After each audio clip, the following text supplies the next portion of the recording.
Hello, everybody, and welcome to the Broken Banquet, a podcast about missions. We are your hosts, Will Bailey and Dr. Ashley Goad, and we are so glad that you have joined us for another conversation about the church and missions, about what healthy mission relationships can look like, and as we hear from others who have dedicated their lives in one way or another to mission work. We're so glad you're here, and we hope you enjoyed this episode.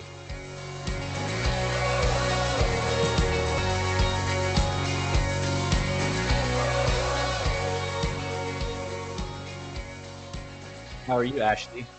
I'm so great. Like I'm not good. I am great because since we were waiting for so long for you to arrive, Right. Tamara and I got to catch up and have a lovely chat. And Yes, we did. anytime I talk to Tamara, there's just joy that fills my heart. Well, that's good. Aw, Ashley. I can be late more often for these interviews if you think that would be good for your soul. No, Will, I love you, and I love any morning that I get to start off with you, Will, is a good morning. So that makes one of us. oh man. Yeah. Hey, I like your haircut. I have a haircut.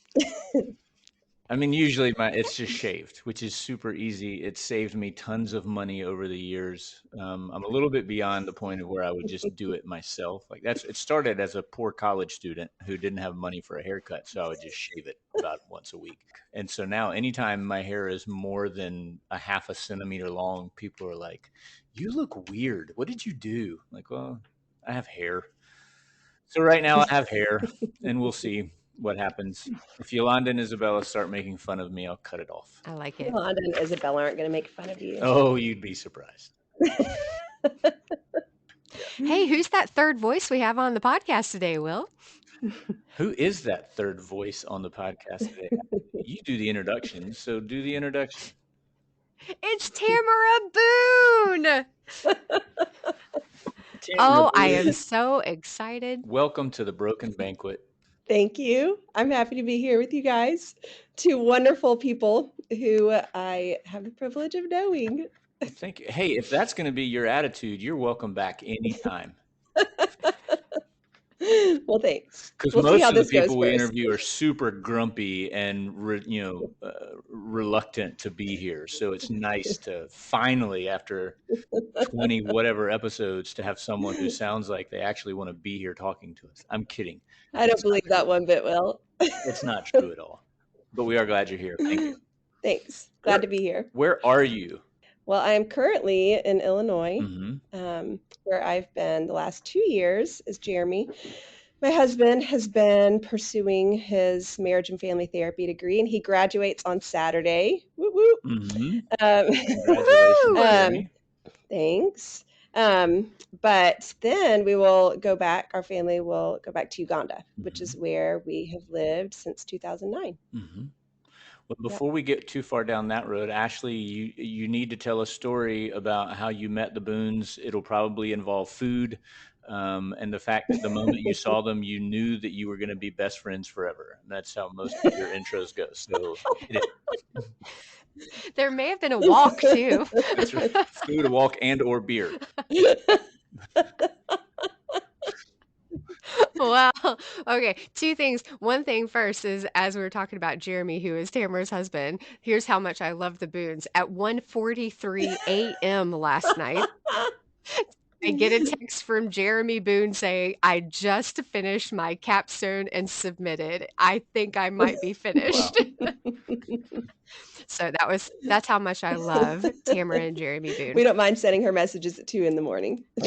Well, and actually, that's the problem that you've created for yourself by having, of course, right now the Boones are in Illinois, but you've got these partners all over the planet who we send you messages paying no mind to what time it might actually be in Shreveport. So you've kind of created that monster. It's no problem because Molly most often has me up at 1 and 2 a.m. these days. So it really is wonderful to wake up to something from someone I love all the way across the world or even in my own time zone. So Yes. But Will, Yes. the year was 1997. Yes, it was.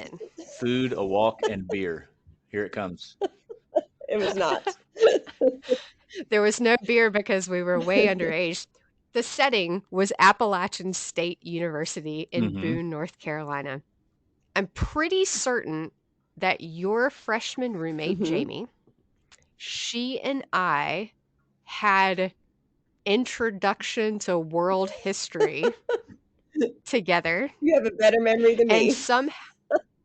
And somehow you and I met through that. Like, I know that I was in your room a lot. But then it really just hit off sophomore year. Because Tamara and I, we were big business. We were important people. We were in the Student Government Association, and we were on the cabinet. We had dinner at the chancellor's house like every other week. But Ashley got, I will interject and say Ashley got invited back for personal time with the chancellor and his wife. None of the rest of us did. But we were big in our business suits. We wore business suits in college to our business suits all the time. Which clearly has stuck with me, if you could see what I was wearing right now. I'm just thinking about how different your undergrad experience was from my undergrad experience. There were definitely no business suits involved. Yeah. And I'm sure we had lots of meals together. I'm sure we went on lots of walks together across campus. I know for a fact that we walked in a homecoming parade together and played in a kazoo band. We're just telling you how cool we are. Yeah, clearly. We would have been such good friends in college. We would have been besties, Will. You would have been right in there with us. Sure. These were our humble beginnings at Appalachian State University. It went on through until our senior year, because I feel like we were on that academic integrity committee. Oh my gosh, are you kidding? You were on an academic integrity committee? Yeah. We definitely would not have been friends in college. I feel like we were on that our senior year. I don't know. Okay, I love all of those Appalachian State memories that we have together. And I remember going to dances and anyway, all those things. But I have most loved knowing Ashley after college. When Ashley contacted us, what year was that? I don't even know. 2013. Look at you. Good for you. In 2013, and we had this good Skype conversation, and she wanted to know all about what we were doing in Uganda and wanted to see if her church could come alongside us and support us. And man, the way that our friendship has blossomed and grown, and the way that we have just come to really know and love and appreciate each other over these years has been the biggest gift, as you well know, Will. I mean, there's nothing like a partnership with Ashley and First Methodist. Well, and let me say too, in 2013, when I started at First Methodist in Shreveport, and they had the senior pastor had that vision to create a mission partnership on every continent. The first 2 emails I sent on the same day, like probably within an hour of each other, were to the Baileys and to the Boones. So which one did you send first, Ashley? I don't know. Of course, that would be your question, Will. I want you to go back in your emails to 2013 and find a timestamp on those 2 emails. I want to know who got the email first. This may be the last episode of Broken Banquet, folks. We broke it. We broke it. You broke it again, Ashley.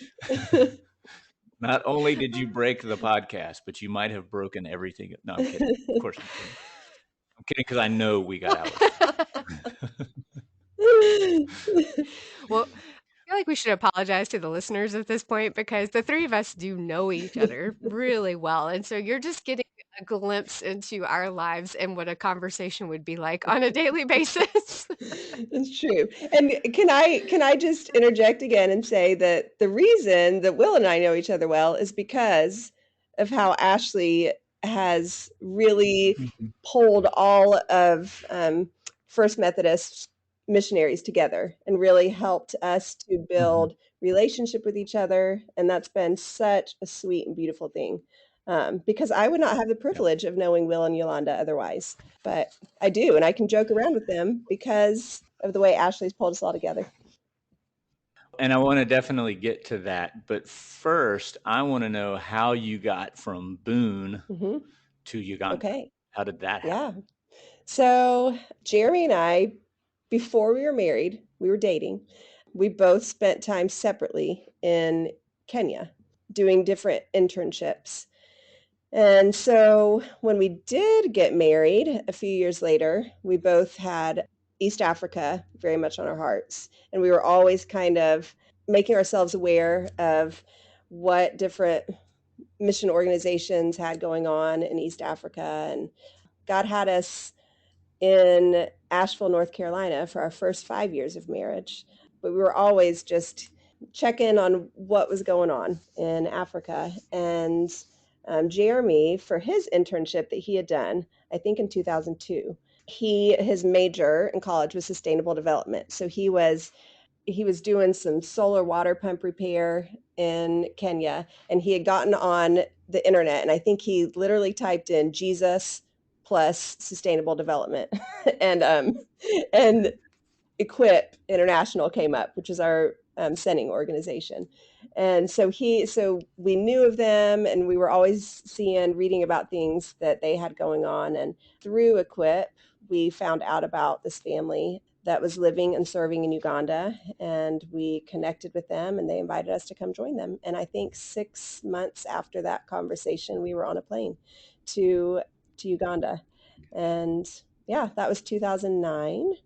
And since then, we have always held loosely each year our plans before the Lord, but He's continued to let us know that He still has kingdom work for us there. And how much of a role did the local church family play in that whole process for you guys? Were Sure. you involved in a local church that was helping you think through this stuff? Was it a different kind of network of friends and family and support that was helping you think through all of this kind of stuff? What did We that part look like? have always felt so grateful to be surrounded by wonderful friends and family who do support us, but as well as wonderful churches. Our church at the time, which is still our sending church, Montreat Presbyterian, it's now Christ Community Montreat, but we were very involved at the church, and I think that was part of the beauty of being sent by them, because they really were active in our lives. We were active together with the church and serving with the church, and so it was easy for them to come around us, alongside us, and send us out. And they've been such a gift all these years. I remember when Jeremy and I struggled with infertility during our first few years of marriage. And in the Sunday school class we were part of, I think I cried like every Sunday, sharing about things, which, if you know me, that's pretty typical. I'll always cry about something. That's what I love about you. I never have to cry alone if you're there. Thank you, Yeah. Ashley. Anyway, the Sunday that our church in Montreat found out that we were pregnant, that we were in Uganda at the time, they they made an announcement to the church body and filmed it and sent it to us, and the church just like erupted in this, celebration for us. And anyway, really sweet. So Wow. yes, we have had the blessing of having really wonderful church and family, friend, supporters through the years. Oh, it's my turn. I'm just sitting here going, "Oh, I love you. You're so good." Okay. Ashley.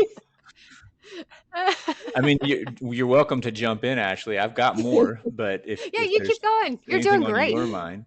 Keep on So going. You're good.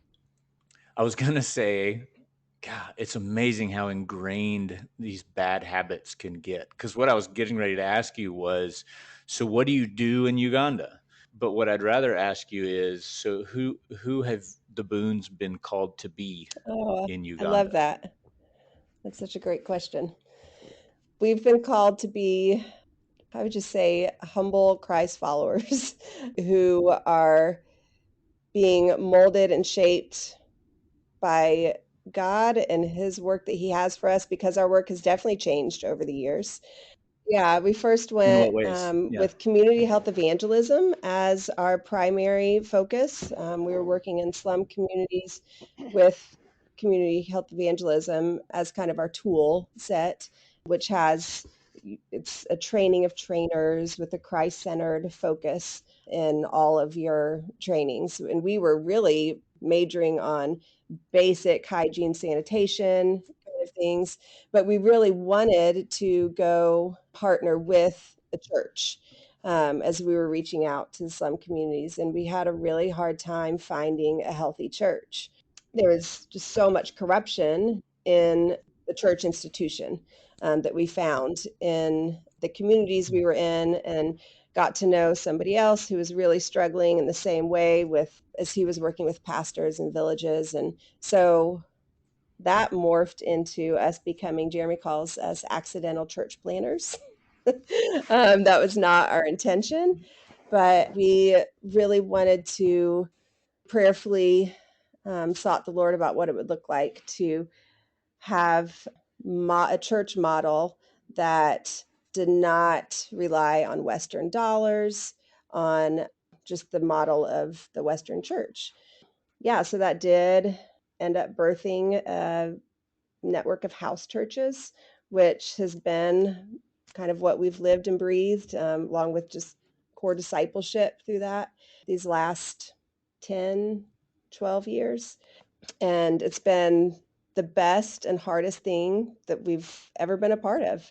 Honestly, just doing life, so closely together with the body of believers, and truly living discipleship, lives of discipleship, and walking with people through good and hard. And that's why we're actually back in the States these 2 years. Jeremy has been at Wheaton College for the last 2 years and has been studying, like I said, marriage and family therapy, just because through our time in the church, we just kept seeing, kept finding ourselves in counseling situations, which you often do when you're, in church work.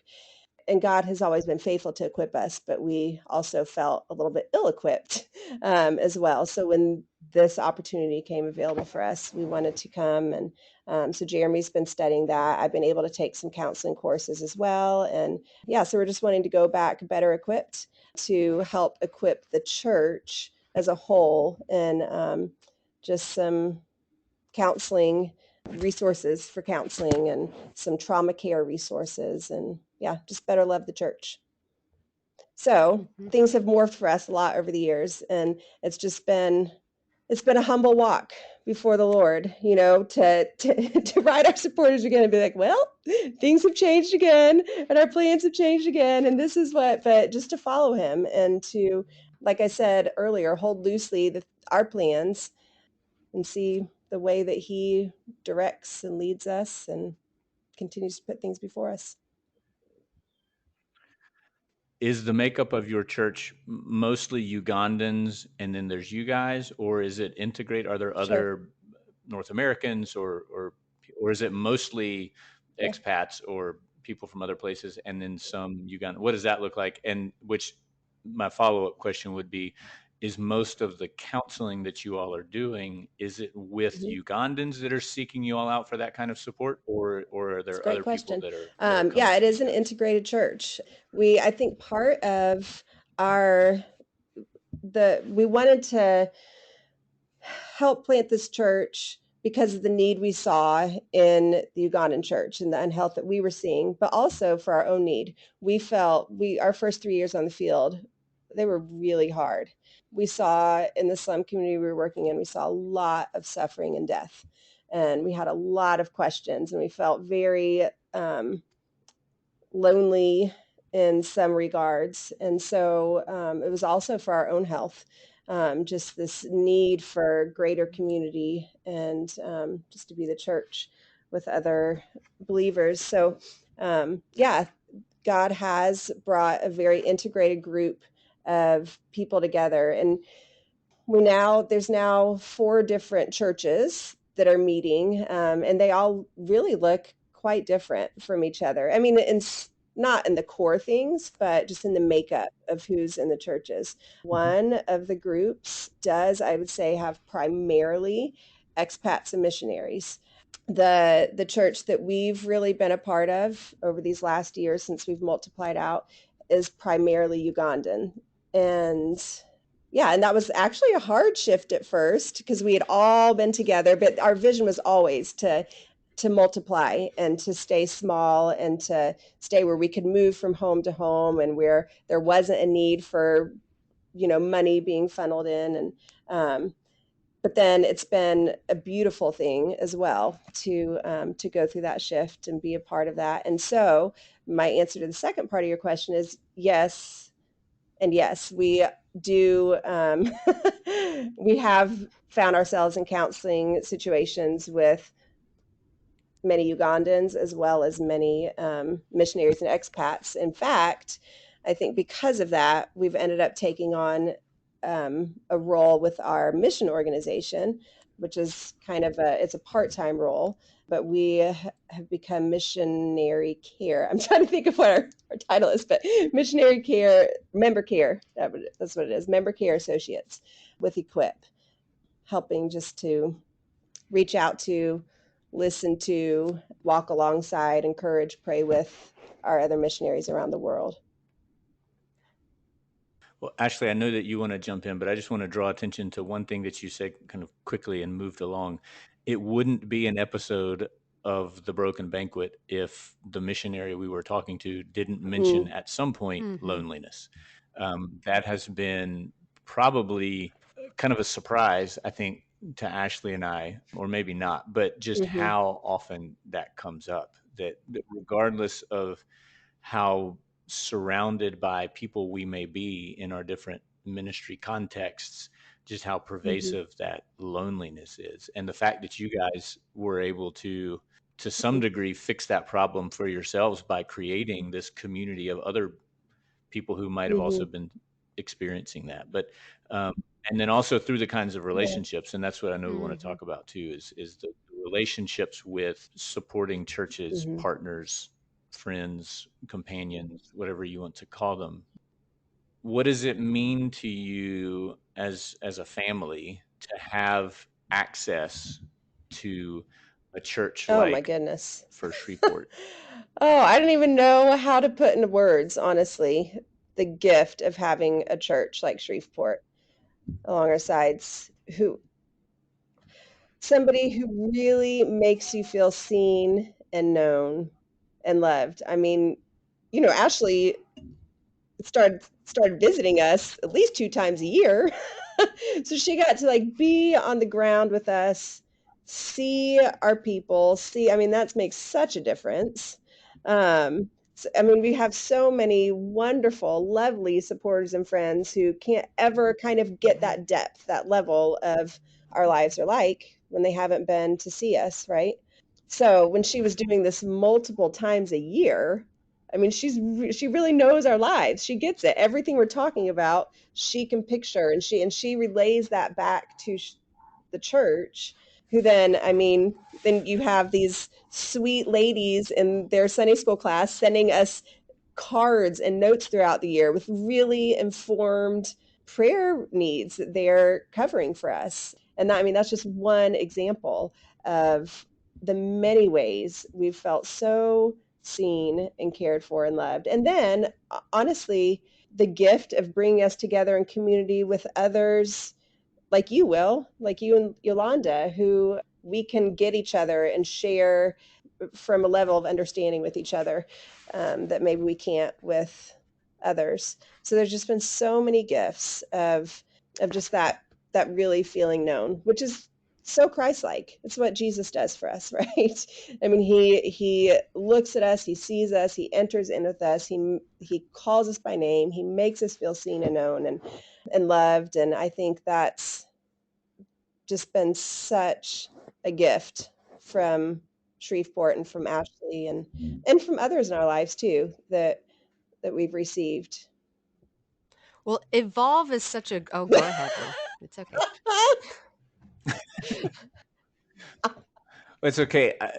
Remember that you were going to talk about evolving, because what I'm going to say, probably I'll edit this out, but it just reminds me of, the reason why, Ashley, I think you and I both enjoy going to the Holy Lands Mm-hmm. so much is because the way that we can communicate scripture to people after having been there is, Mhm, I think, different and mhm. Mm-hmm. arguably deeper than I Yep. could before having gone. And how important is it for the local church Mhm, that's supporting the Boones to have people who can actually go and spend time mhm, there with the Boones and walk beside them for a period of time, to then be able to come back and mhm, communicate to the church better what it is that they're doing. It's that whole, you used to read the Bible in black and white, mhm. now you read it in color. Well, we used to talk about our relationship with this family in Uganda in a certain way. Now it's Mm-hmm. completely, the way we communicate is Mm-hmm. completely different because we've been there. And of course, there Right. are some churches who just can't. They're not going to be able, they don't have an Ashley on staff or the resources to Mhm. send someone on a regular basis to wherever the missions are, the missionaries are that they're supporting. But those who can do it, I mean, you mentioned the depth of that relationship. I think it definitely, you can't deny Yeah. that it Such makes a a difference. difference. In fact, I wanna, say when it was at the end of those 3 years, those really hard first 3 years for us, we did have a pastor from Montreat come over and see us, and he at the end of his time with us, he said, "I really want you guys to see a counselor when you get back for furlough. I wanna gift that to you guys." And we were like, "Thank you." But he was able to see firsthand, like, the trauma that we had experienced Mm-hmm. and just the hard, places that we had walked. We, at that point, had gone from 0 to 3 kids in the matter of 6 Mm-hmm. months, which is a huge major transition.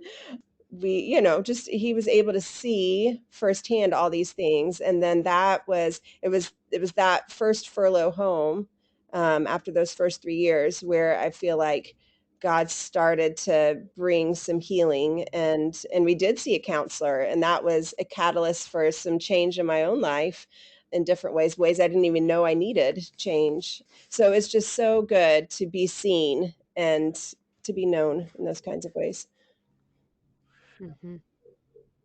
Well, Ashley, talk about evolving, and then I want to know, because there may be people who are doing the mental mathematics to 3 figure out how you go kids. from 0 to 3 kids in 6 months. Because from what I remember about biology class, I have a hard time They're making they're you that can work. have But triplets. Ashley, Aw. that's true. But in Oh, six okay. months, it That's takes true. longer Yeah, than yeah, six true, months for true. that to happen, doesn't it?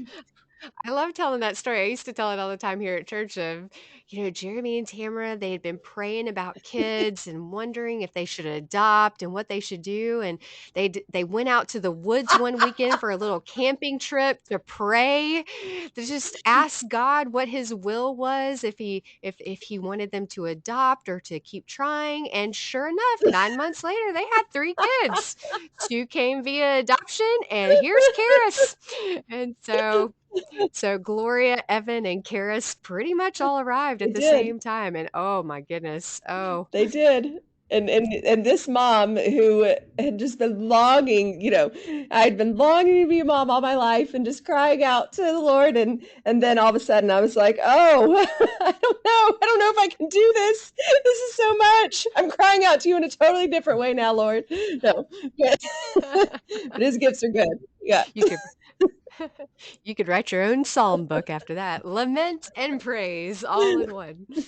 I was teaching on the Psalms last week. Okay, so I was going back. So evolve is a great word that you used. I loved for the 10 years that I've known you in this Mhm. capacity to watching you all. Like the first time I got to Uganda, I met Jeremy at a place where he had been doing AIDS education, solar power Mhm. projects, and doing those types of things. But also on that very first trip, it was very important that you all wanted to introduce me to people you Hmm. loved, people that had made an impact on you in the community. and people that you lived everyday life with. And I will tell you that that was one of those profound moments of coming back after that trip, of realizing that's how we want mission to Mm, be at this church. Because the one thing that has not evolved in your ministry is how much you love mm, people and the community that you have created with people. And we wanted that mm, too. So no, what that served for us as this catalyst of how do we build community, just like Tamara and Jeremy have built community in Uganda. How do we make that here so that we're not just supporting the missionaries, mm. but we're supporting the community through the missionaries, so that in turn we introduce people to people we love. Aw. So people we love to people we love. And that's where the whole hashtag, these are people I love, came from. Aw, Ashley, I've never heard you actually state that before. Thanks. Yes. Well, I think it's just so true though, because relationship has played such Mm, an integral role into mm, who you are and your ministry, and how it has evolved. How I've seen it evolve is, one time I came and you were so big into the Amazima with Katie Davis Majors, who's been on the podcast mhm, before, and the Bible study group that you mhm, had in Masese. Another time it was making sure that we were at the church, one of the church mhm. plants that you had in the backyard or at Katie's house, and being a part of that. How Kate and Aw. Janet and so many others are the people that you Mhm, love in that mhm, area. And I'll distinctly remember at one point over the last few years, you saying that you had been in the community for so long mhm, that you were now the veterans of that mm, community. And so, how as other missionaries and other church planters were coming into the area, you were taking on more of a role of mhm, encouraging and mentoring mm. them, and then how that has turned into your role at Yes. Equip as a member care person. And so I've loved watching you grow in Mm, that role. And that's something that came alongside here too, of how we began to, okay, how can we care for you all, like Tamara and Jeremy are caring for so many people in Jinja and in Equip. So I want to thank you just for evolving as we evolved, because you've been the catalyst for us evolving. And for me, when I hear evolving, like what I hear is that that's just such a mm, healthy indicator mm, of Exactly. faithfulness. I mean, just think like Ashley, if we were mm, doing the exact same thing in the exact same way today that we were doing when you first met us over a decade ago, I hope you would have some pretty serious concerns and questions about that, right? But and that was something that I got to a point where as kind of to some degree the decision maker of it would be really yeah, easy to just sort of hit cruise Hmm. control and just keep doing what we're doing. We've got a good system that we've created and things are running really smoothly and I can just kind of sit back and enjoy the ride. But mm, that's not faithfulness. And so for me, when I hear other missionaries talking about how, yeah, we came here thinking this mhm, is what we were being called to, and here we are 3 or 4 or 5 iterations later being used for new and different things. I think that's first of all just for the mental well-being of the missionaries to be growing and evolving and moving and not feeling like you're just mhm, mhm. trudging through it. I think it's important as long as you're not starting things and then just walking away from them before it's time because you're ready to start Hmm. something else. And it's obviously it doesn't sound like Yeah. that's Yeah, your really story. cool So, component um, about, I mean, the people group who comprise most of the slum community that we were working in really heavily those first years. They're called the Karamojong, and and they had been displaced from northern Uganda, where Karamoja is, and a lot of them are like second and even third generation individuals growing up in the slum community. They've been displaced because of war and famine. And anyway, in those first years, we really grew to love this people group and to have a heart for them. And that has been able to carry through as our ministry has evolved and as the church has become the primary thing for us in Uganda. Our love for the Karamojong has not waned, and we've been able to really share that with the church in Jinja, who has also now really grown a heart for Karamoja, and that's where one of the church plants is now, is in Karamoja. And so our churches from Jinja are supporting Karamojong individuals who are going back, who have been discipled, are going back and taking the gospel to this hard place in Karamoja. And we have now like Ugandan brothers who are going and visiting this Karamojong brother and encouraging him in Karamoja. And anyway, it's been a really beautiful story that we couldn't write, that, you know, God writes those stories about, he weaves all the parts together. Do you remember the first time that you were maybe in the US and going back to Uganda was like going back home? So the US wasn't home, but Jinja was home? Maybe. Okay, so I've been thinking about this a lot, Ashley, about home, just because, yeah, yes, like Uganda has very much been a place of home for us, you know, for all these years. And I think part of that was because our family was really birthed in Mm. Uganda. So a year after moving to Uganda, you know, we became a family of 5, and so much of us just feeling settled and this is home happened in Uganda. And then it was really our feeling known and loved by this community, by our church community. In fact, so we come back for furlough every 3 years, so I can always mark it that way. So it was after our 6 years in Uganda, there was some really hard things that had happened that 6th year. And we came back kind of limping. We were in a really hard place that furlough.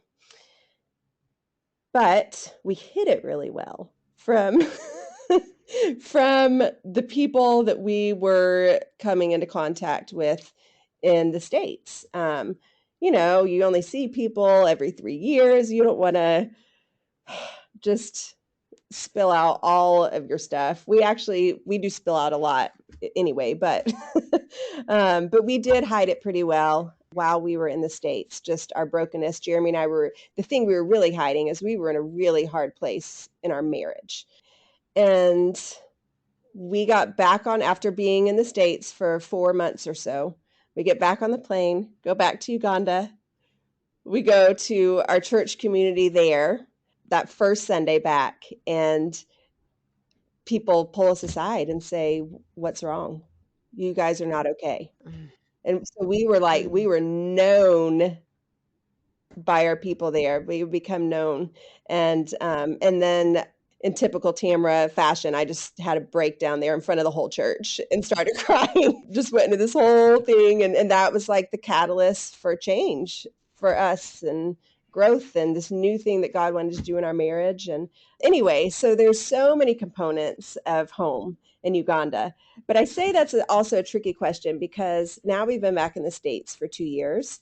And I realized that like so much of who I am is like still tied to this culture as well. And it was actually, even though it was a hard transition, it was a major transition for our family to come to the States for 2 years. Our kids have never lived in America. It was easy to acclimate here and to dive into relationships here. And so now I'm actually, as we're getting ready to go back to Uganda, I'm in the grieving process of leaving here for 2 years, or for, you know, after our 2 years here. And so it's made me really think and about just the sense of home. And I think when I am in America, I can be really content here, but I still have a longing for Uganda. When I'm in Uganda, I'm very content there, but I still have a longing for my people and things in America. So it makes me really thankful and grateful that neither of these places are my ultimate home. And I've just been really reflecting on that a lot lately. Just that, yeah, it's okay and it's good to have this sense of longing for another place. And I'm always going to know that, always, because I've got great people in both places, in both of my earthly homes, that I'm always going to long for when I'm not with them. But ultimately, hopefully that longing like points me towards my true home, towards Jesus and towards my home in heaven with him. So I'm kind of grateful for that longing that I get to experience. Well, after you had been in the US for a hot minute, and I think Chris and I came up to visit y'all in Mhm. Wheaton, one of the things that y'all said was it's really hard being in here in the US. Mm, Like just the yes. pace of life, the separation of our family going in different directions.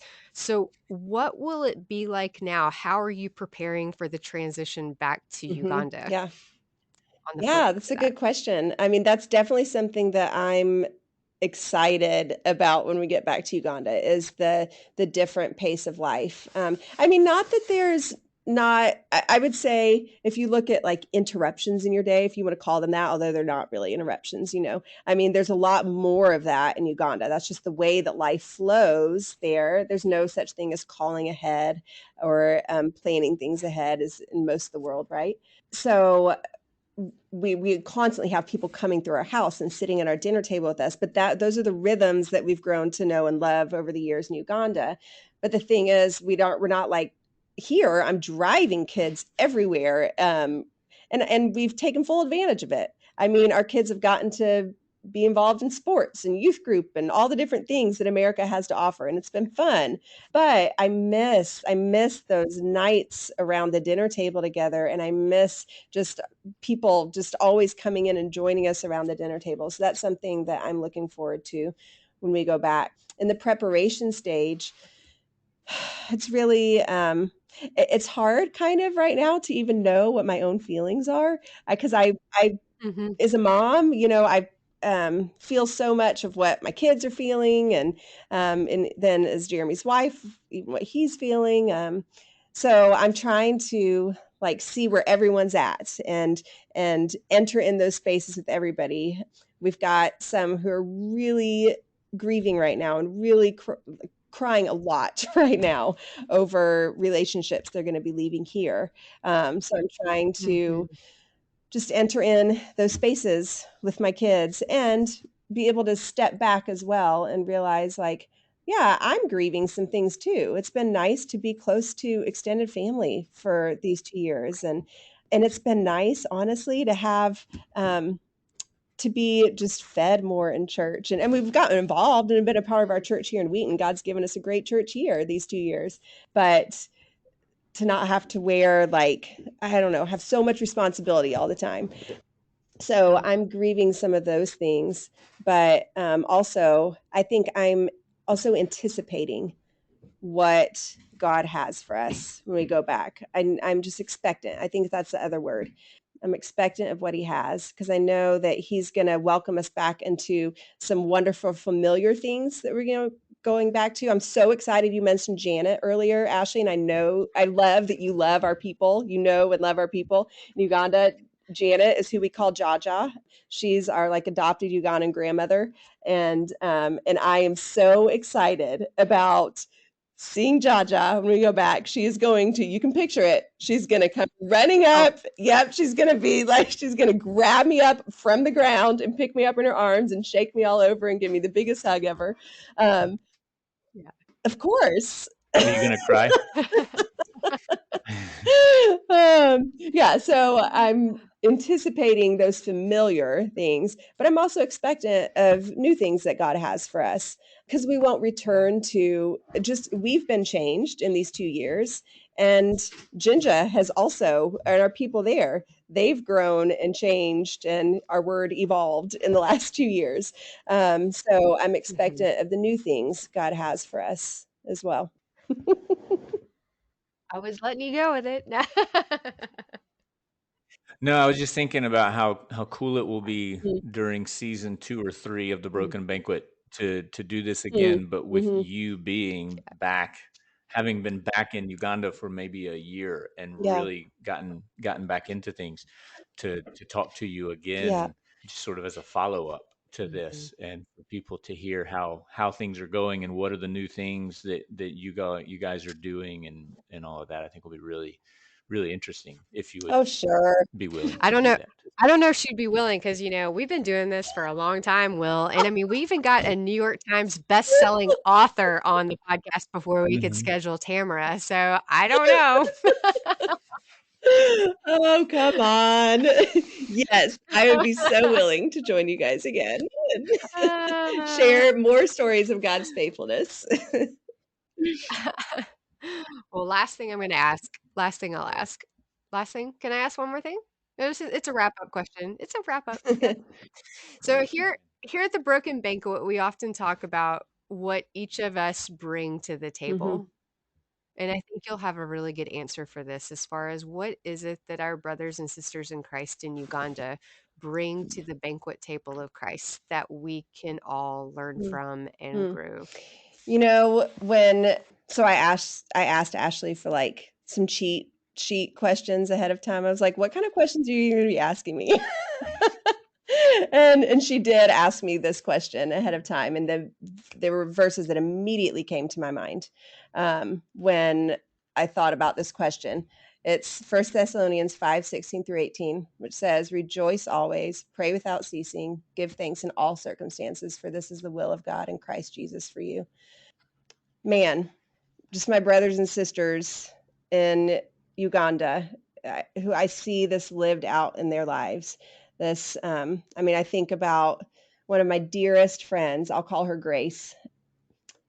She, within the past 2 weeks, has had to pick up her family and move from the home that they built for themselves in Karamojong because of horrible cattle raiding, because they're not safe. Her kids aren't safe right now. Mhm. This is the same friend who a few years ago had to bury a young child who died from a sickness that she contracted. And this is the friend who I sat with after she lost that child, and who just praised the name of Jesus, and who always points me back to just sitting before the Lord, knowing a need for him, praising him. And I think that it comes from just a really deep place of an awareness of a need for Christ. And I think that is one of the biggest things I've learned from her and from so many other Ugandan brothers and sisters Mhm. is, especially being back in America these 2 years, it's so easy to be self-reliant, to like Mhm. we have resources just everywhere. If I have a need, okay, I turn to my resources. But man, I've just learned this beauty and this simplicity from my Ugandan brothers and sisters who don't have all those resources to turn to, but they have Jesus, and they have this deep found just realization of their need for him, and I want to be more like them. I want to know Mm. my deeper need for Mhm. Jesus. So I've learned so much from my Ugandan brothers and sisters, and that is a true picture of some of them, is that they're rejoicing, they're praying without ceasing, they give thanks in all circumstances, and I want to be more like that. Amen. How lucky are we that we have been Yes. invited to their Yes. Mhm. table? Like, I know. you mentioned the way that First Church Shreveport Mhm. has connected all of us to one another, these different partners that they have. And of course, a huge way that they did that was inviting all of our families on this retreat Amazing. last year.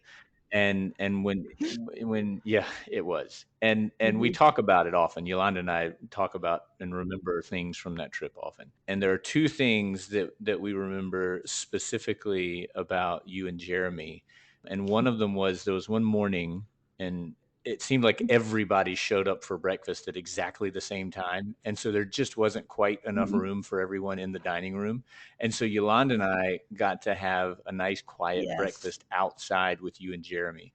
And it was one of the only times, because there were just so many people there, and there were so many different conversations that we all wanted to have with one another, that it was one of the few times that we actually Mhm. just got to sit down with the two of you. And we wound up Mhm. talking about the counseling program that we have here in Costa Rica. And you can kind of this isn't a reflection at all on the other conversations we Mhm. had on that retreat, because they were all amazing. But just in general terms, you can kind of tell when people are listening Mhm. to you but not really hearing you, and they're Mhm. just sort of nodding along. and the way that I think we both felt like you were really listening to what we were saying, and the way that I think you two could identify with it because of Yep. some of the work that you've been doing in Uganda is it's just a memory that we treasure. And then at some point towards the end of the retreat, you and Jeremy and Yolanda and I Yes. had a few minutes to Mhm. pray together in the outside sort of dining area. And we're just so thankful that we had that little bit of time with you guys to do something that is so Mhm. vital to our survival, and to feel that connection with you two. Again, it's something that every time we remember sort of highlights from that trip, those are two of them. So we're Yeah. thankful to Ashley and to First Church Yes. for being the bridge that has connected all of us to one another, not only via Zoom, but actually giving us opportunities to be in the same room with one another. So um, we're thankful to the church and to you guys for being people that Aw. Ashley Well, I loves. can say the same. We're so thankful too. And those are two highlights that stood out for us as well. Will. Oh man, anybody who has not had the chance to hear from or meet Will's lovely, lovely wife, Yolanda, you guys are missing out. Hmm. Yeah, I'm just so Mhm. grateful for those connections and so grateful for First Church and so grateful for you, Ashley, and the way that you see us, love us, pull us together. Thank you. I do love y'all so much, Love you guys so so much. incredibly much. Hey, this is a good podcast. We should do this more often. Yeah, this was easy. We probably should start over and try and make it more difficult because this was way too You easy. guys made it so. Yep. Well, Will, I do think about Tamara every single day. Ask me why. Oh boy, here we go. Tell Ashley, why do you think about Tamara every Every single single day? day I think about her because when I go to pick up something with this hand, I still can't feel Uh-huh. like that little patch that's in between your thumb and your index finger, like right here. Yeah, Mm-hmm. so this one time in Mm-hmm. Uganda, I left Ashley. I left her at the clinic. That's such a bad friend. Oh yeah, this is the story you told on your interview episode about your worst ever life experiences, right? indeed. I asked Ashley if there had ever, because we all have this image of Ashley as like this super savvy kind of traveling, superhero who can just get herself out of a Which is pretty jam, true. in a second. I said, have there ever been moments, right? And I said, have there ever been moments where you felt like, ooh, I might not make it out of this one? And I'm pretty sure she talked about you, Tamara. Yep. Yeah, it's when Tamara left her at the little clinic in the middle. No, I didn't leave you at the clinic. I left you at home and didn't take you back to the Yep, clinic in the middle of the night. I correct. was supposed to pick Ashley up at like 2 in the morning and take her back to the clinic.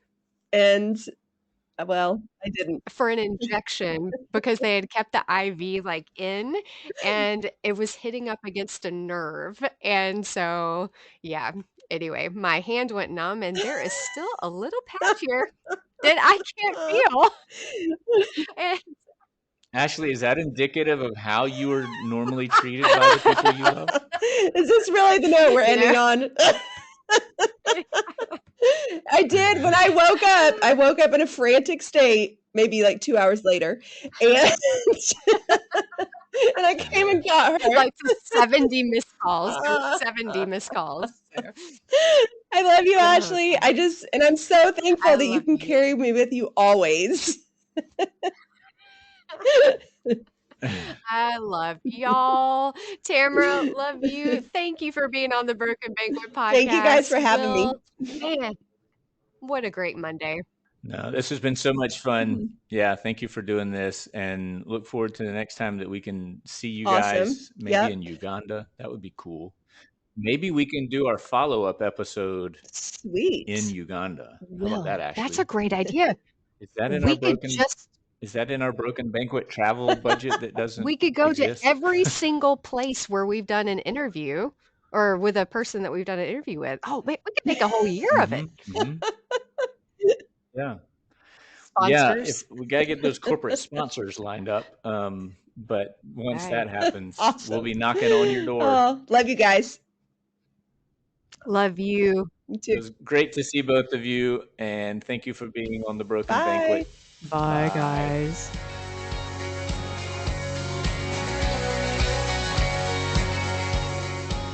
You've been listening to The Broken Banquet, a podcast by Will Bailey and Ashley Goad. Music provided by Irene and the Sleepers. Join us next week for another episode. He's prepared the table. All things are ready. Come to the feast.